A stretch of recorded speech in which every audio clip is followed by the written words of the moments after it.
Ustaz Çuvagacı'nın İmam Tahaviye akidasının video savagın gördüm.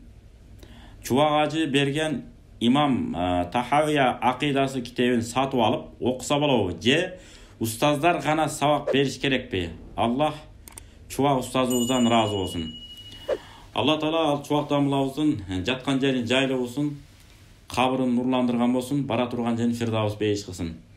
Урук тукумунан дагы аалымдарды көптөгөн чыгарсын жана элибизден дагы көптөгөн аалым каарыларыбызды чыгарсын. Эми ал киши Алла разы болсын, абдан эмгек кылып кетти, мээнет кылып кетти. Албетте сиз маалымат үчүн окуп койсоңуз болот. Бирок акыйда илими бул терең илим. Муну атайын бир мыкты деңгээлде өздөштүргөн акыйда матуриди деп коет. Ашари. Мына ушул эки нерсенин негизинде эмне кыласыз? Терең мындай өздөштүргөн акыйда матуриди, ашариди да өкөн тең мындай чачырата терең өздөштүргөн устаздарыбыз бүгүнкү күндө көп, Кудайга шүгүр Кыргызстаныбызда. Ошолордун атайын бир сабагына катышып, анан кийин эмне кыласыз? Маалымат алып, окуп, алар түшүндүргөндөн кийин анан нары көздөй окуп кетсеңиз болот. Анткени бул акыл менен дагы, накыл менен дагы накыл деп коет аят хадистин негизинде. Андан акыл, ой жүгүртүп, ошондой негизде бул жазылган илим. Муну балага деп коет, кызыл тил, анан мантык деп коет, логика. Ушулардын баарынан терең адам маалыматтуу болуш керек. Анан кийин окусаңыз болот.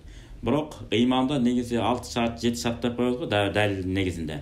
Ушул шарттардын эң негизин жакшы билсек, адалды адал десек, арамды арам десек, андан кийин арабчаны терең өздөштүрүп алып, анан жана сарф, нахви, балага ушул илимдерди терең өздөштүрүп алып, анан кийин жакшы бир устазды кармап алып окусаңыз болот. Мисалы биз билгендерден Муназ деген дамла бар, Садридин деген бир дамлабыз бар, биз менен коллега теңчү. Ошо ошогон илимдүү балдарыбыз көп. Белек деген мынакей инилерибиз бар. Ушундай устаздар көпкө окуп келип атышат. Кудай билсе ушулардан этегин бекем кармап, атайын сабак алсаңыз болот. Эмне болбосун?